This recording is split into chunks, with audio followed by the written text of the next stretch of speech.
Yes, fight fans, body and mind sports, my people. You are fully appreciated in this round, my guys, my people. I do want to talk about Jeron Ennis versus Mantis Stanionis. Who headed that matchroom slash the zone fight card that took place at the Broadwalk Hall, Atlantic City, New Jersey, US of A, my guys, my people. Yeah, really good fights on that fight card, including the prospect bouts on there too. I do want to also talk about those prospect bouts, at least some of them. And I want to start with 22-year-old American prospect Omari Jones. Really good fighter, I have to say. And he went up against welterweight fighter in William Jackson. William Jackson, who is 36 years old, my guys, my people. And of course, Jones stopped him in just one round, my guys, my people, to uplift his pro record now to 2 wins, 0 losses, and 2 coming via KO. In fact, he's only had 2 pro fights so far.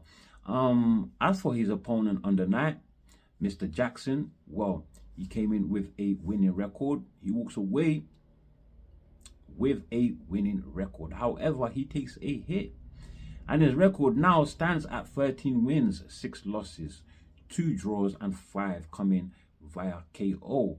I must say though that Jones's very first pro bout, he went up against another winning record. In fact, a record better than Jackson's, and that bout, his opponent had a record 14 wins, 5 losses, 0 draws, and 4 coming via KO, my guys, my people. So that is 2 opponents with winning records very early. Well, at the very beginning stages of his pro career, my guys, my people, which speaks volumes. Goes to tell me that you know, his handlers, his whole team, his investors, Eddie Hearn, well, they have much faith in his talent, my guys, my people. They really believe that he is the goods, my guys, my people. Look, Mr. Jones in both of his fights so far has showcased good feet. For me, what I've observed, he's showcased good feet, great distance control, good combination punching, and great selection of punches to go with it as well. Good hand speed. He stays very poised. Along with that too, knowing the exact time to pounce on his opponents when they give him the opening, and he does so with great power, my guys, my people. A great sight to watch, I have to say. I was very impressed, very impressed. But now look, both of his fights have been at welterweight, however at a catchweight. But funny enough, Jones himself is recorded on BoxRec as a junior middleweight fighter. However, the plan is to keep him at welterweight. And look, Mr. Jones standing at 6'1" is definitely going to be a tall problem, a tall puzzle to solve in the division, you know. So he's definitely one to look out for. He does want to fight 5 times in this year 2025. 2 pro bouts he's had so far this year 2025, and so 3 more to go, right? And I do think it's soon time to, you know, step him up a level. It's obvious that, you know, he's already past a certain level in his career already, but they will have to match him up very carefully. Maybe after his next bout or after his 4th bout, they can step him up. But yes, they will have to make sure that they don't overmatch him, but match him well enough with an opponent that will give him the rounds to show us more about what his talent is all about. But yeah, great watch, and I'm looking forward for the next one from Omari Jones.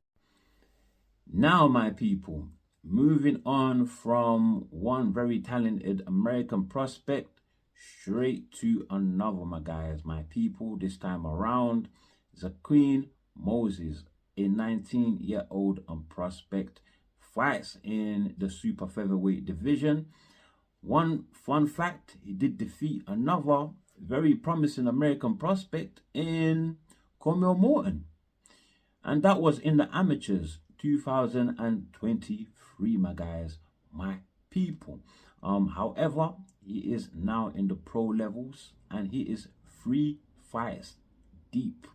In his latest fight on this fight card, my guys, my people, he defeated Alex Pele in just 2 rounds to uplift his record now at 3 wins, 0 losses, 0 draws, and 2 coming via KO, my guys, my people. As for his up on the night, Mr. Pele, well, he takes a hit on his record and walks away now with 1 win, 4 losses, and 1 coming via KO, my guys, my people. Moses, he is a cousin of Shakur Stevenson. Shakur Stevenson, regarded as one of the best fighters in the sport. So a very, very highly respected and regarded fighter. So I will be very careful. Well, if you are making comparisons already, I will be very careful about making strong comparisons between him and Shakur. Since Moses' career is still in the very early stages. Yeah, and very much still very premature in his career, my guys, my people. But I do see some similar traits, because just like Shakur, he is a very technically minded fighter. He likes to take his time, so he's a very patient fighter, very poised, got good judgment of distance, and likes to hold his ground, my guys, my people. You know, he's got a very steady and variable jab that he likes to stab both upstairs and downstairs, my guys. And at times he'll use that jab to blindside his opponent and you know, use it to set up his power hand while going forward. And he's got a great left hook, brilliant left hook that he delivers with perfect timing and accuracy, my guys, my people. But what impressed me the most about Zaquin Moses is that he has so far displayed 1-punch KO power, as he actually stopped Pele in this fight with a very powerful straight left in the 2nd round, my guys, my people. So yeah, I do respect the talent. He's worth looking out for, this one. And if you want to see more of him, he's back again in June, my guys, my people. Eddie Hearn, however, doesn't enjoy the fact that, you know, he's got a young fighter and he's having fun knocking down opponents, my guys, my people. But he does want to see him step up a level now. You know, he wants to see him against an opponent that would give him more rounds and, of course, make him think more in the ring to draw out more of his talents. And I would say that is a good call from Eddie Hearn. However, just like Omari Jones, they will have to be very careful about how they match him up, because they don't want to, you know, overmatch him, right? Otherwise, they will mess up a brilliant talent, which I think they have on their hands right now, my guys, my people.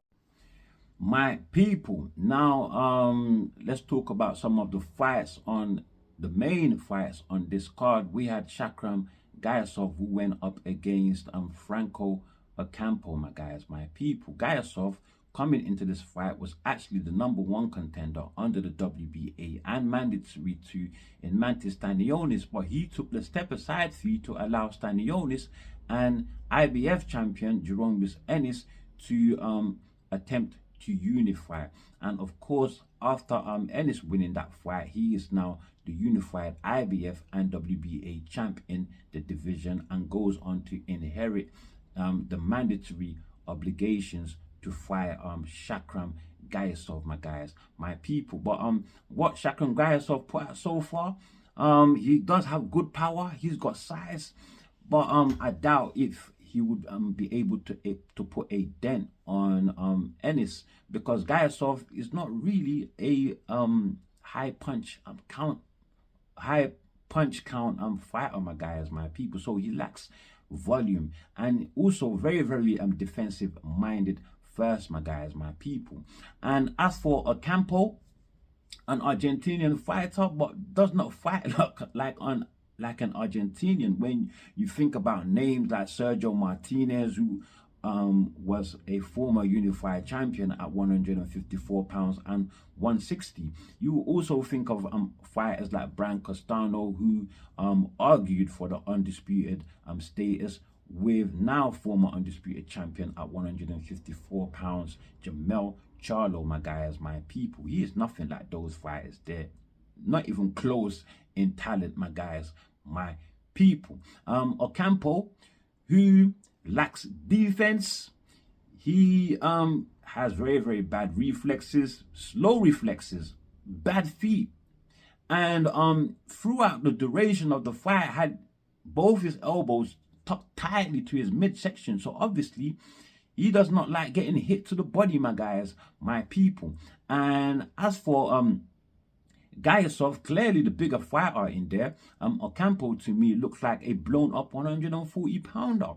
And I thought he would have used that size to his advantage, seeing that he also has power as well. Gayasov, he can punch, my guys, my people. And he was the one pressing the action, although I'm doing that very, very slowly and methodically, as he only stuck to 1, 2, or maximum 3 punches at a time, my guys, my people. And although pressing, he was a counter puncher in this fight, allowing Ocampo to release his punches first, make him make mistakes or make him miss, and then counter him with the hard power punches that came after, my guys, my people. And he managed to drop Ocampo in the very first round. Ocampo, who tried to launch an overhand right and got caught midway with a left hook that hit him in his right temple, staggered him all the way to another country, my guys, my people, to the ropes, where Gayasov jumped on him,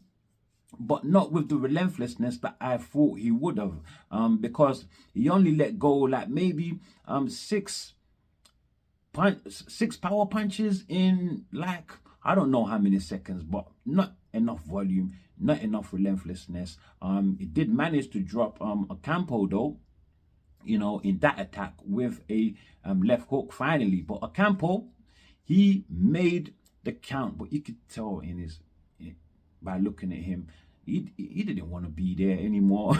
He didn't want to be there anymore, my guys, my people. But he made the count with just 10 seconds left to go, and that saved him. That saved him, my guys, my people. Even though Gassiev did jump on him again after he got up, but like I said, no volume, and he is more defensive minded first than, you know, out and outright attack. But at that time, it should have been out and outright attack, my guys, my people. But the fight went on relatively the same. I would say, you know, is more to do with Gassiev's style that even allowed Ocampo to make it to the 4th round than anything that Ocampo was actually doing in there, because he posed zero threat. It did land a few power punches, overhand rights, straight rights that hit the target, hit Gassiev flush, but didn't make a dent on Gassiev, my guys, my people, who finally stopped Ocampo in the 4th round with just a minute to go with a left hook to the body. Like I said, the body section, he had it tucked all night, my guys, my people, for a reason. He's weak down there. And so, yeah, didn't make the count. Great stoppage win for Gayasov. That now uplifts him to 17 wins, no losses, no draws, 10 coming via KO. Wow, Ocampo takes a hit.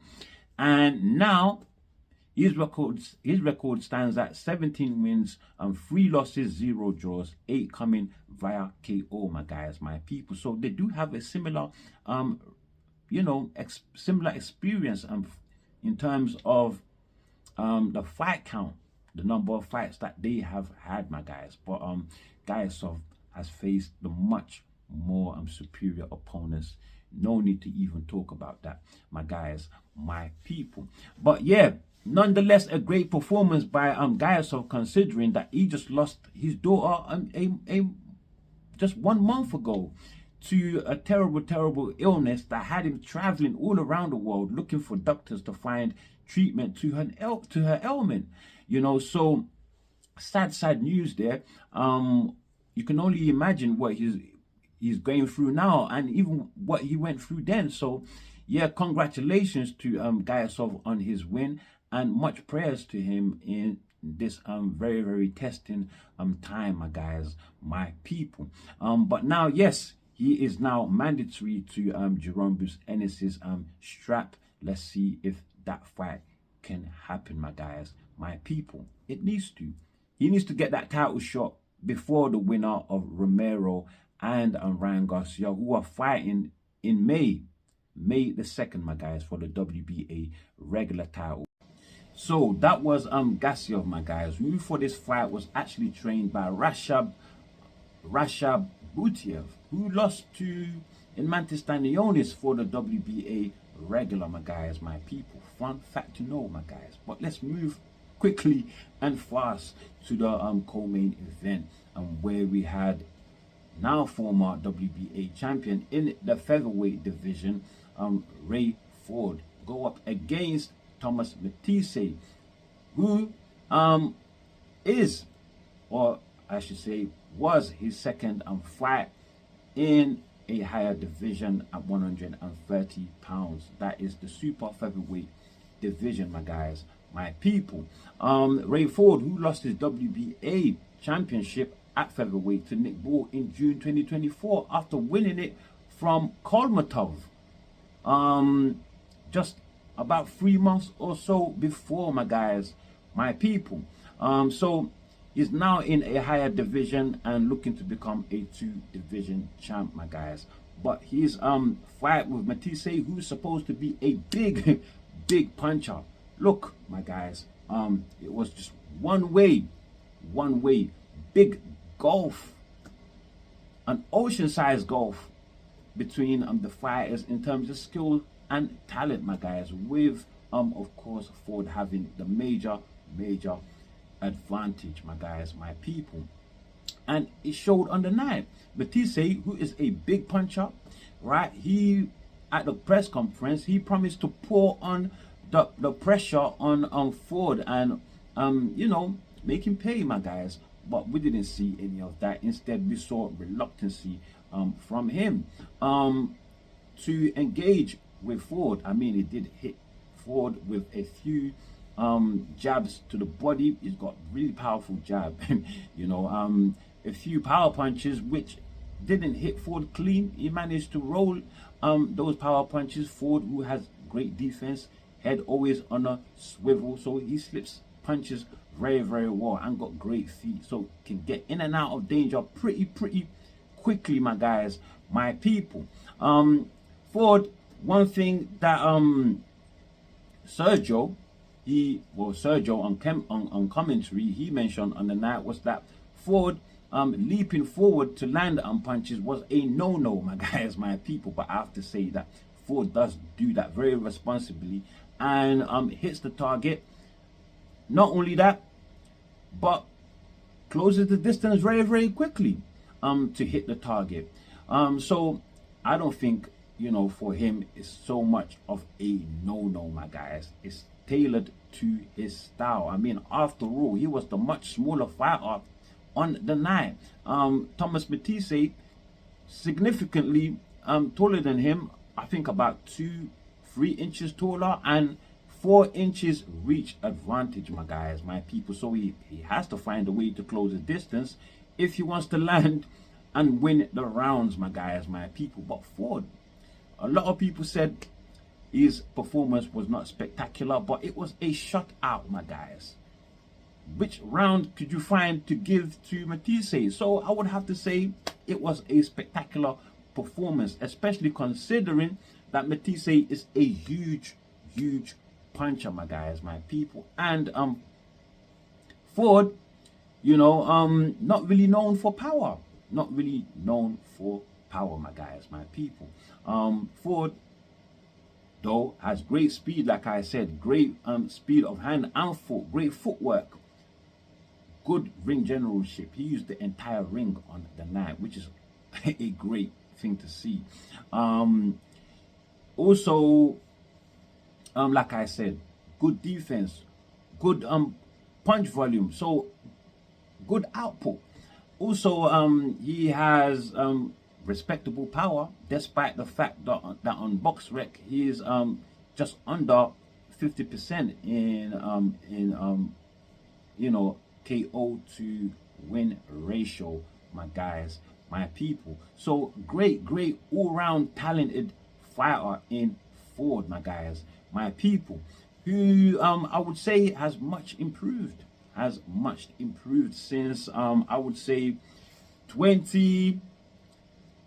since 2021, when he had a draw result with Aaron Perez, and then in 2022 had a split decision win over Edward Vasquez. Both big power punchers, my guys, my people. So from those experiences, he has become a much better fighter and knows how to go against big power punchers, and it showed on the night that he's not afraid to exchange with them, because he's just so fast in and out. And the way when punches hit him, they don't hit him fully.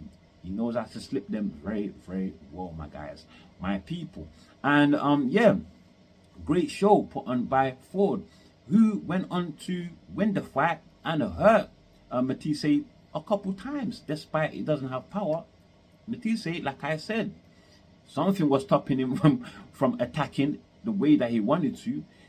Too much reluctancy from Matisse on the night, I would have to say. So yeah, a very easy one for me to speak about this one. So that win there now carries Ford up to 17 wins, 1 loss, 1 draw, 8 coming via KO. As for Matisse, he takes a hit, my guys, my people. And so his record now stands at 22 wins, 5 losses, 1 draw, 17 coming via KO.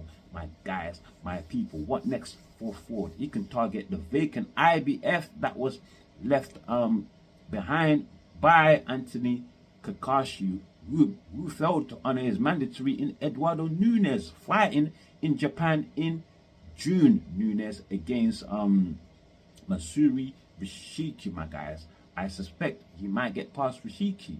You know, and then him and Ford can fight Nunes, who is the #1 under the IBF, my guys, my people. If Ford can beat him, he will get elevated to full championship, my guys. I mean, after all, you know, the #1 contender is essentially an interim champion under the IBF, my guys, my people.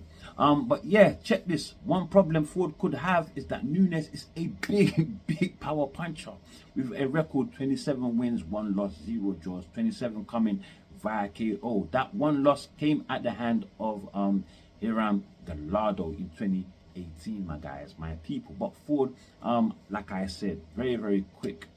And Eduardo Nunes, very bad feet, heavy feet. I think Ford runs rings around him. That power may come into play, but you know, Nunes is going to need great timing in order to land that punch there. Ford can also target the WBC champion Oshaki Foster, both talented fighters, but I believe Ford the more talented fighter. So yeah, 2 champions there, championship titles there he can target. And also somebody that's talking, Bruce Carrington, who fights a division below. They've been going back and forth on social media, X, my guys, my people. So I don't know what's going on there, but is he willing to go down again and fight after having 2 fights already, a division up? Would Carrington go up? let's wait and see, my guys, my people. But I think he's gonna stick to where he is now and chase the titles there. But he has stiff competition if he wants to become undisputed, because there we have Navarrete as well with the WBO strap, and then with the WBA we have Lamont Roach, the man that just arguably defeated Gervonta Tank Davis, my guys.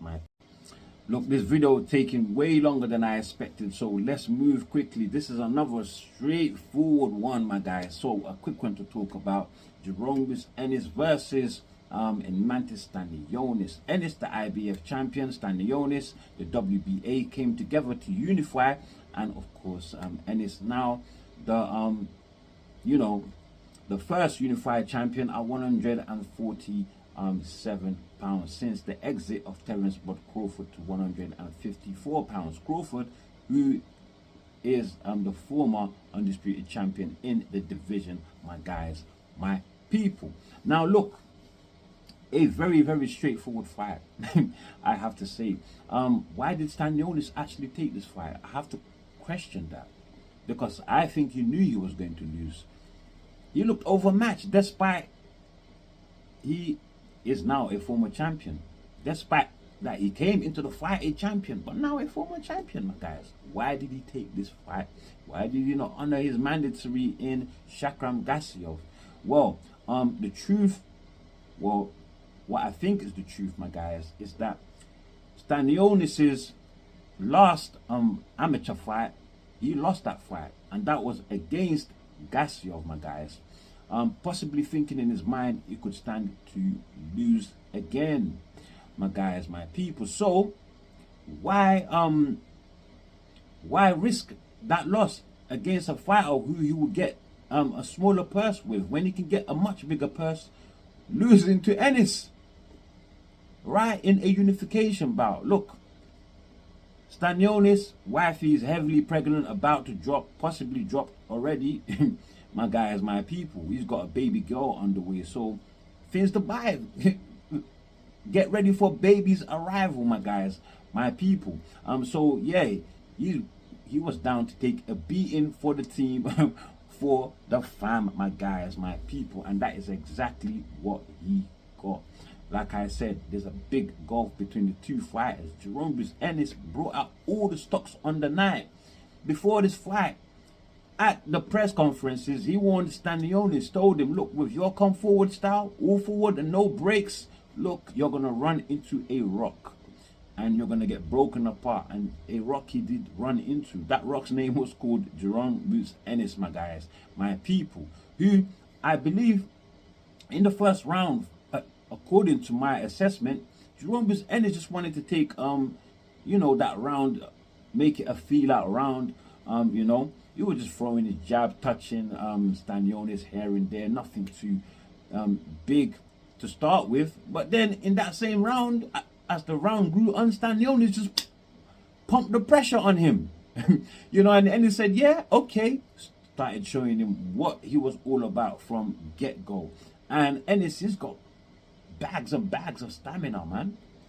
Bags and bags of stamina, because he can go. And he can go like forever. My guys, my people. And when he went, he would move around, stand and engage. The volume punching was there.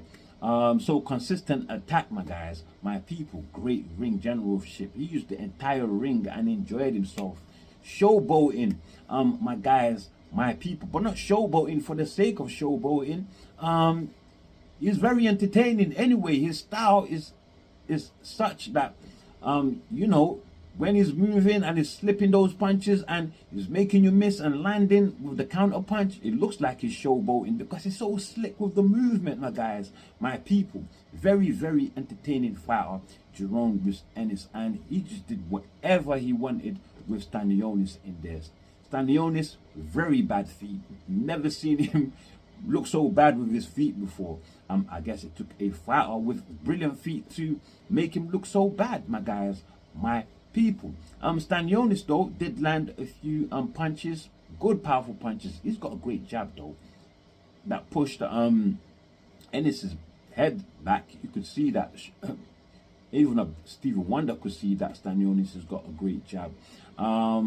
Yeah, did catch him a few times, but Ennis is either he's got a great chin, because it looked like it got caught flush, or possibly just with his head on a swivel, making Stanionis miss by a fraction of a second before impact, and so taking some of the power out of those punches there, my guys, my people. But look, my guys, the end was inevitable, and it's investing in the body punching, because Stanionis got the style where he crouches forward. A lot of these East European fighters have this style that crouch forward. You're vulnerable to body punches. You're looking at the ground. It's like you're looking forward, but you're looking at the ground. Your face is pointed to the ground. You're also susceptible to uppercuts. And Jerome Ennis hit him with every punch that you could find in the name of the sports, my guys, my people. He was just relentless, utter relentless on the night. Dropped Stanionis with a left hook to the body, right to the top, my guys, my people, in the fifth round, my guys, my people. And his corner didn't bring him back out for, didn't bring him back out for the sixth, after being dropped in the fifth, my guys, my people. Stanionis, some people criticize, he didn't show bravery. What bravery, my guys? He got what he wanted already. I've already explained to you. Got a baby on the way, and he could have lost to Butiev if he, Gassiov, if he took that, if he honored his mandatory. Better to lose to Ennis and get the payday that he wants. But why get broken up when he can save himself for fights in the future, my guys?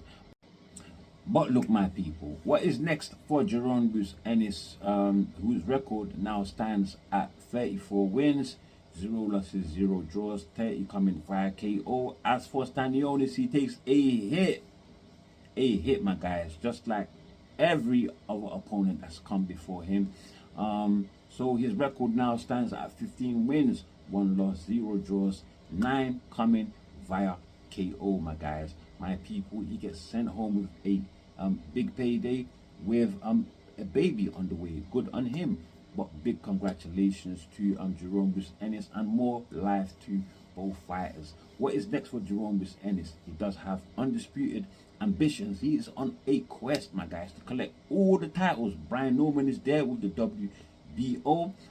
We also have the likes of Marius Barrios with the WBC, my guys, my people. If you can get any one of those, that will be great. But he's also lined up in a mini tournament, and might face possibly the winner of Ryan Garcia and Haney, who Under the Ring magazine are planned to fight. Well, not Under the Ring magazine, but to fight in a Ring magazine event in October, my guys, should they get past their opponents on May the 2nd, where we have Haney going up against Jose Ramirez, who is the former unified champion at 140 pounds, but they will be fighting at 147 pounds. As for Ryan Garcia and Rolando Romero, they are fight. I've already spoken about them, but here you go again. They will be fighting at 147 pounds as well for the WBA regular, my guys, my people. So those are two fighters moving up, and one of them represents a big fight, Ryan Garcia. The big fights are now coming to Ennis, my guys, who couldn't land a big fight before, but now it seems that they're coming his way, my guys. But great fight, great fight. He really hydrated well, unexpectedly, because the abolition of the second day weigh-in by the IBF, and there was no morning time weigh-in. Seeing that it's a unification bout, There was no morning time weighing, so that gave him the extra time to rehydrate. Of course, without being weight drained, and he looked healthy. Nothing like he did, you know, in the follow up to the fight, where I thought he just looked terrible, totally gone, my guys, my people, and he made the weight just fine. On the scales, 146.4, I believe. Stanionis came in 146.8, so heavier. Looks like he made the weight more comfortably than Stanionis, my guys, my people. But yeah, let him become undisputed champion. That would be great to see. If the fights can happen, my guys, my people. With that said, I am done with this one. Before you leave, do like, do share, subscribe, and of course, drop your comments below. And as always, stay super blessed.